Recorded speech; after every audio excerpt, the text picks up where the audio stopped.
3, 1, 9, automatic, 6, automatic, 10, automatic, 2. Today's region is Allen Peaks.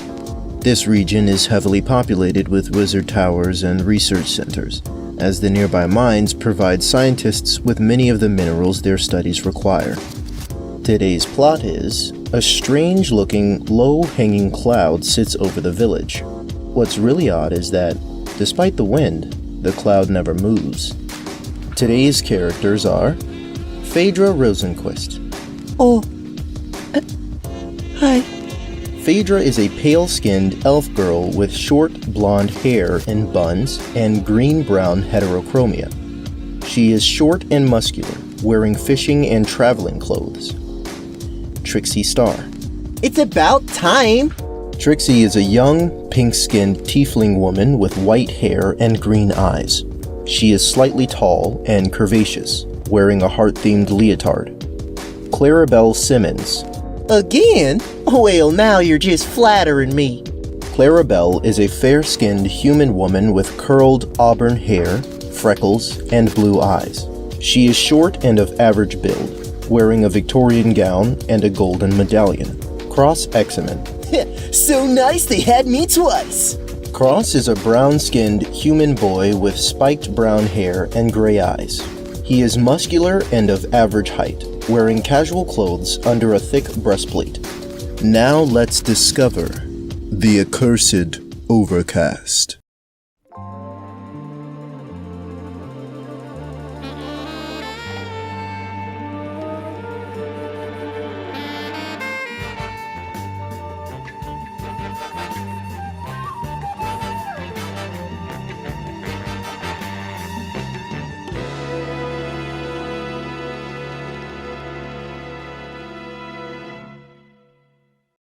Clarabelle and Cross are seated in the middle of a busy restaurant. Waitresses in bonnets and prairie dresses whisk about, taking orders or refilling glasses of sweet tea. Cross has obliterated his heaping helping of southern comfort food and is halfway through some apple cobbler. Clarabelle is just finishing up her meal. Wow, Clarabelle, your restaurant is really cool. Food's great too. Why, thank you. I'm glad you enjoy it. We've actually got a few locations in Nail there, but nothing beats the one in my hometown. Must be weird eating in your own restaurant. It is. I guess this could be a testament to my success. Me ma would be over the moon if she could see me now. A young woman is seated at the table next to them. She is a halfling with friendly green eyes and short red hair tied up into a ponytail. She is dressed in city clothes with a leather jacket and boots. Interesting trinkets glitter on her person. The woman orders some water and twiddles her thumbs. Oh, how are all these lights and stuff glowing without any fire? Is it magic? That's electricity, Cross. It's rather common in these parts. Bestland has some of the greatest technology in the world. Rad! I feel like I'm going to love this place. Me too. Shame he decided to split off. Though I did figure Damon would go disappearing all dramatic-like into the night. A woman dressed like an entertainer, along with a hooded figure, are led to the table with the halfling woman. The entertainer offers a friendly hug, and the hooded figure gives an awkward nod. Then the two sit down. Cross continues to devour his cobbler, but Clarabelle notices the entertainer pull out a bulletin poster. Well, howdy do. Somebody is taking a quest in my restaurant. I guess I really have made it. The halfling woman turns around, her confusion morphing into surprise. Oh, hi there. I was looking for some help and I thought this would be a good place to look. I guess I should have asked first. Oh, that's all right, darling. What all do you need help with?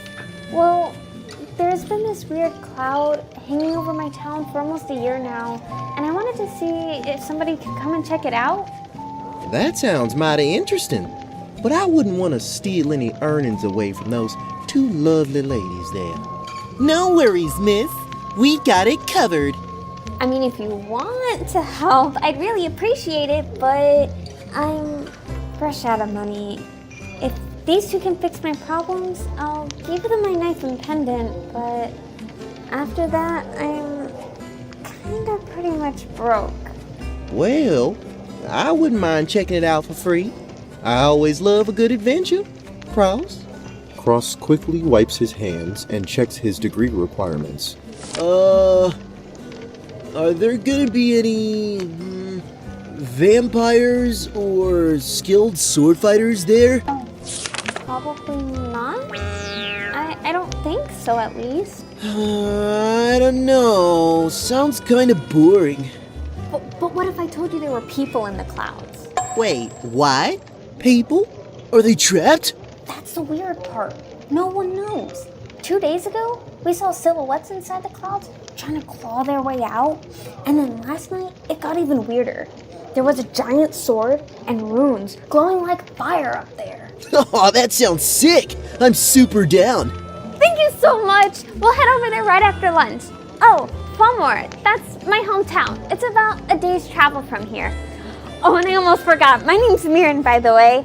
Mirren Sultaner. I'm Trixie Star. And this is my friend Phaedra. She's kind of shy. Hi. I'm Cross Examen, and I'm gonna be a Bladeworks Grandmaster. Clarabelle Simmons. I can't wait to start investigating with y'all. The five, Phaedra excluded, eat and make small talk for a while. After cresting a hill, the party spots the village, complete with houses, a meeting hall, a graveyard, and a watchtower. The entire town is engulfed in shadows, and a towering cloud looms above it. There are no lights or figures inside. Well, that's ominous. I know, right? No sunlight or anything.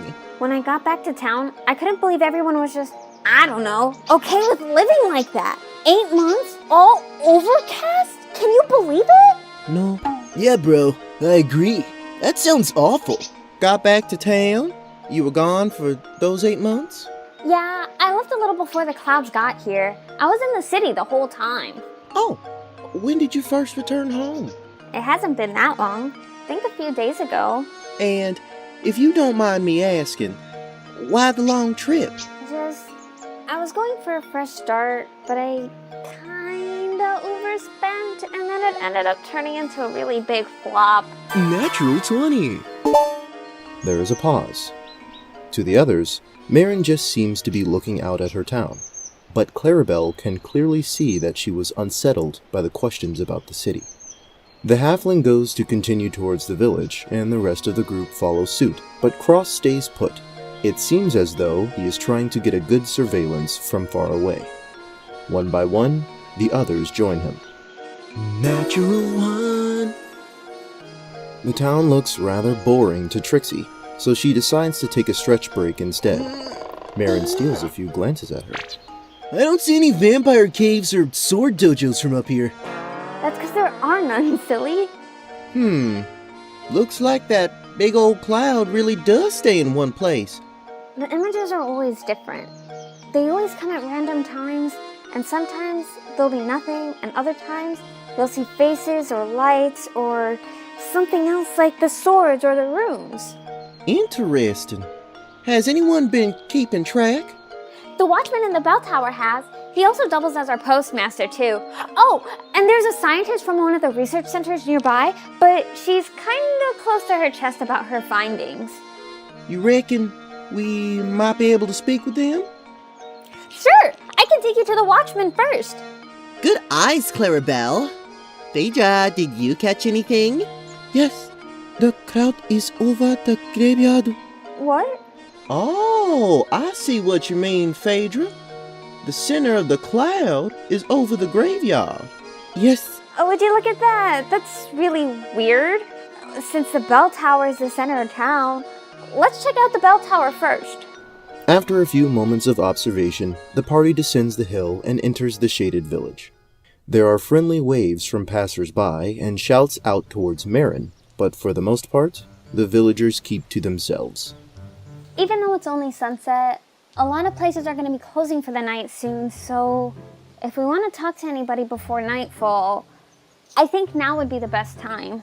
Well, there are 5 of us and 3 places of interest. Who wants to go where? I'll take whoever wants to go to the bell tower. Let's go to the graveyard. I want to see why it's in the middle of everything. Marin, do you know where I can find that scientist? I really have no idea. Sometimes she's in the bell tower, sometimes she's in the baker florist shop.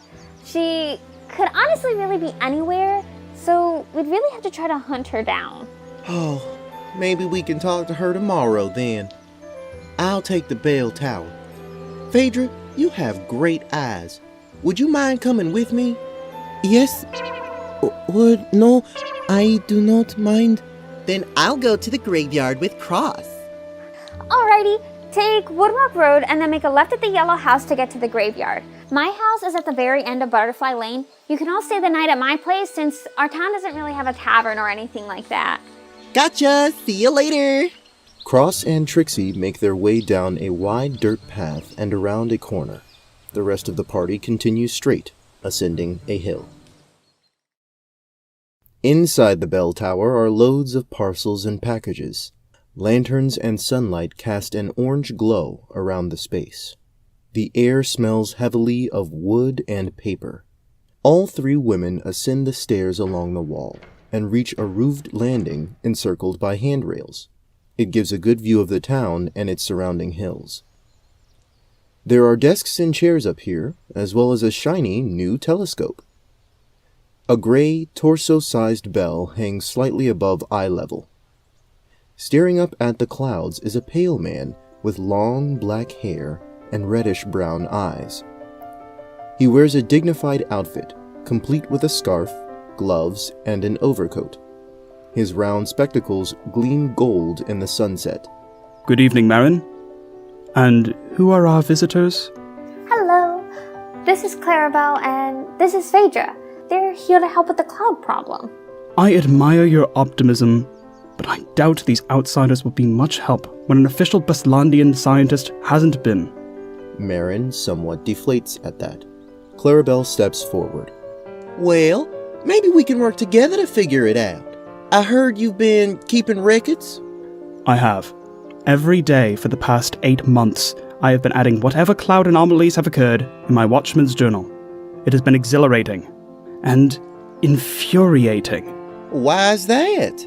The cloud has no rhyme or reason. Sometimes its patterns last for seconds, sometimes for hours.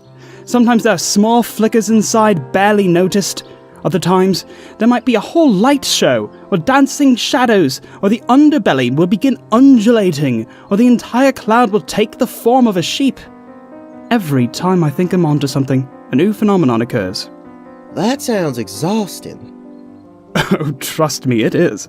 My hair was totally black 8 months ago. Yet now, there's a streak of white.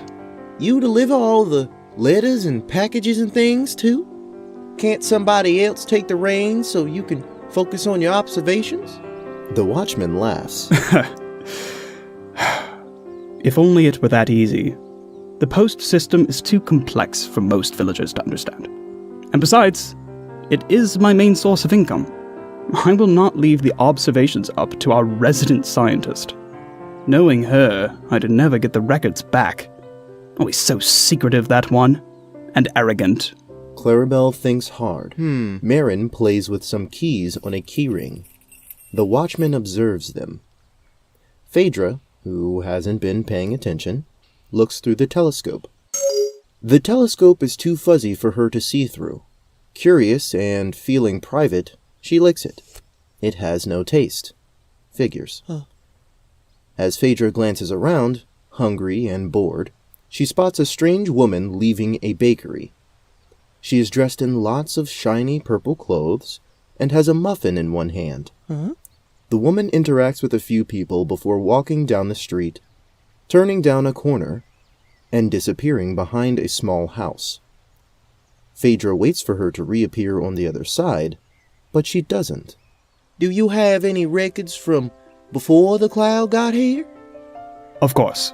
They are very sparse, however. Mainly logs on bell maintenance and times for when the salt miners start returning from work. Which reminds me... The watchman produces a sleek, gold and ivory pocket watch from his coat. He stares at it, letting it tick in his hands for a few moments. Then, he stuffs it away. Still 6 minutes left. Sorry, I ring the bell on the hour, every hour, until 10 o'clock.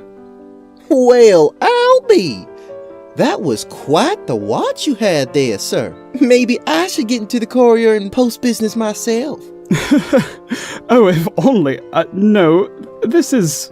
There is an awkward pause. An inheritance. Oh. The watch and many funds have passed down from my late uncle, you see. I do. Sorry to bring it up. The watchman gives a formal nod.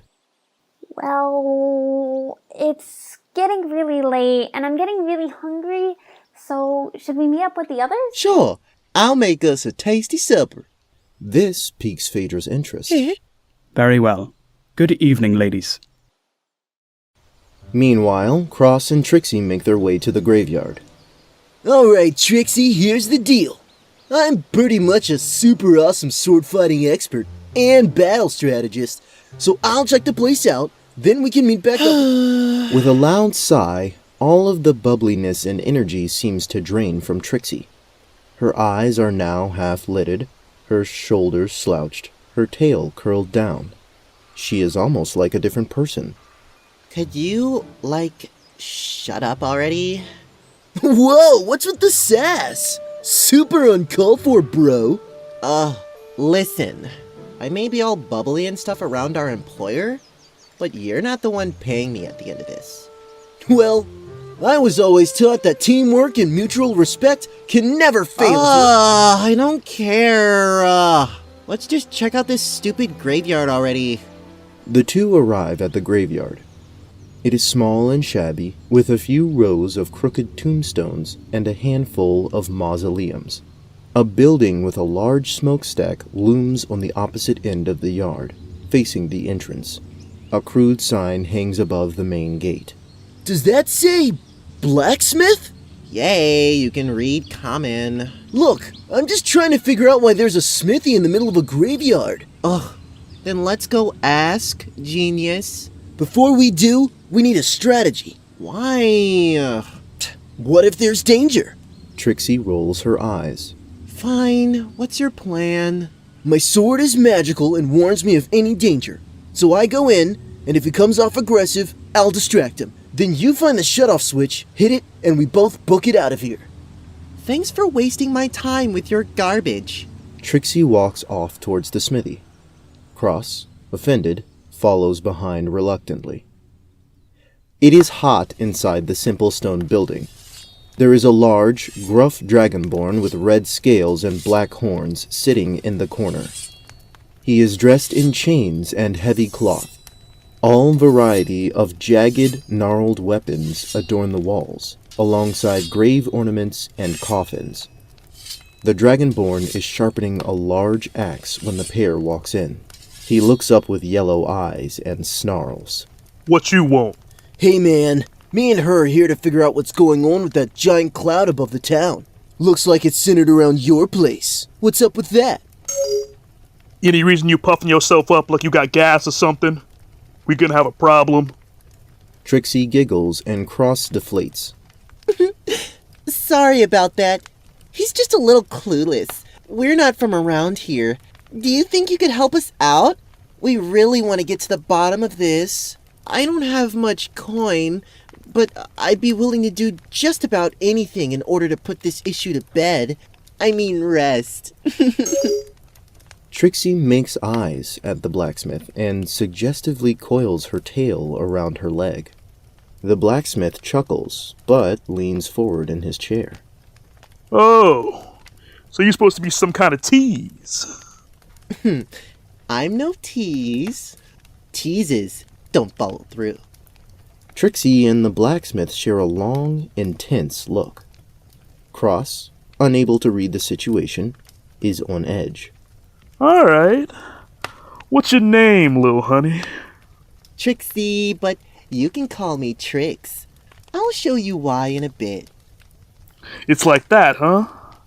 Then I'm Beakfried.